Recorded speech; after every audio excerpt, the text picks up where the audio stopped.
से मुख्यमंत्री को धमकी मिलती है, जेल से मुख्यमंत्री को धमकी मिलती है। वो बदमाश भारतीय जनता पार्टी के अध्यक्ष को धमकी देते हैं। जो अपनी खुद की रक्षा नहीं कर सकता वो आपकी क्या रक्षा कर सकता है। बीकानेर के अंदर एक सेना के अधिकारी और उनकी पत्नी की घर के अंदर घुस के इसी जुलाई माह में निर्मम हत्या कर दी जाती है। लूट के लिए निर्मम हत्या कर दी जाती है। जो सैनिक सरहद पे लड़ता रहा उसको ये सुरक्षा राजस्थान की सरकार नहीं दे पाई। आपके पास में पैर और कस्बा है। आपने देखा सड़कों के ऊपर किस प्रकार से फायरिंग हो रही है।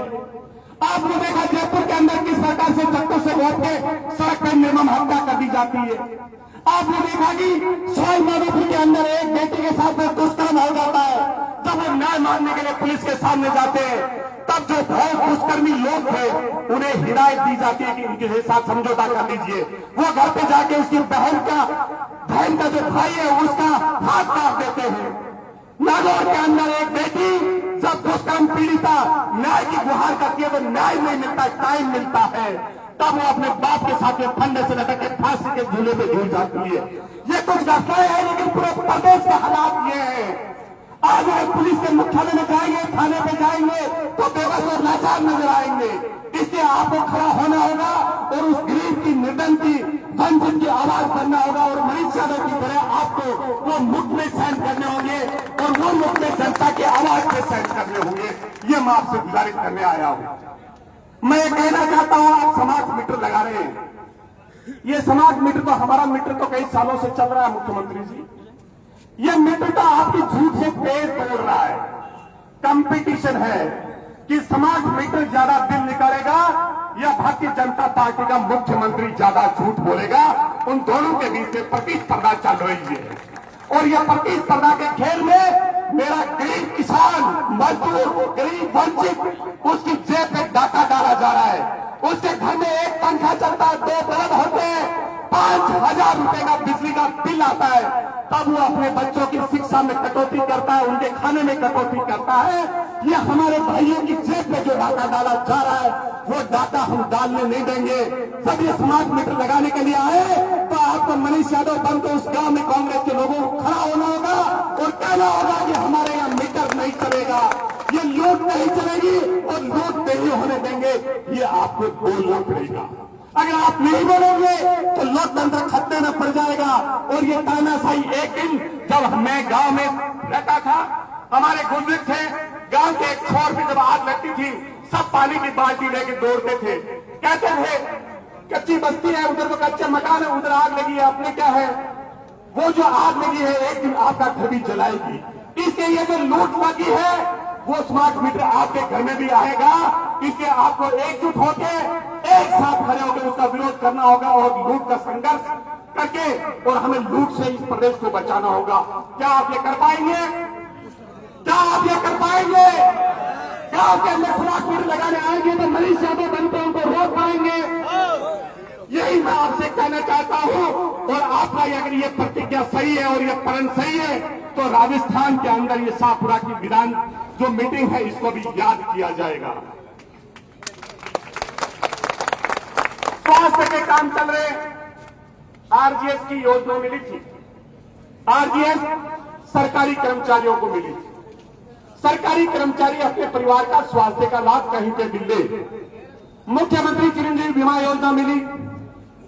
जब आप जाते हैं कहते भामाशाह कार्ड है क्या, आरजीएस कार्ड है क्या, कहते कार्ड तो है। पर्ची देते हैं, आप मेडिकल स्टोर पे जाते हैं कहते दवा तो नहीं है। यहां पे सरकार की योजनाओं का नाम तो है लेकिन दवा नहीं है। जब दवाओं की जांच की जा रही है तो आप ये कहते हैं कि जो आपकी जीवन रक्षक दवाएं हैं वो भी नकली है। जो आप खेत में खाद डाल रहे हो वो भी नकली है। ये आरसी चौधरी और कांग्रेस का नेता नहीं कहता, ये भारतीय जनता पार्टी के मंत्री कह रहे हैं। जब 23 साल से आप राजस्थान की जनता को लूट रहे हो, उसके स्वास्थ्य की जो दवाई नहीं दे सकते हो, उसके जीवन की रक्षा नहीं कर सकते हो, तो उसकी आवाज को हमें मुखर करना होगा। जब सीकर से जयपुर के एसएमएस को रेफर कर दिया जाता था, जब अगर किसी पेशेंट को सीकर से जयपुर भेजा जाता था तो उसके घर में मातम हो जाता था। उसके रिश्तेदार भी ये सोचने लग जाते थे पास फोन ना आ जाए। अगर फोन आया तो ये कहेगा कि 20,000 रुपए लेके जयपुर पहुंचना। उस पेशेंट के साथ साथ में उसके जो गार्जियन थे उनको चिंता होती थी कि ये 5 बीघा जमीन बिकी है, ये भी बिकेगी और पता नहीं ये बचेगा ये नहीं बचेगा। ऐसा भय स्वास्थ्य का लगता है जब आप अस्पतालों की मंदिर पे जब जाते हैं, अस्पताल की दहलीज पे जाते हैं।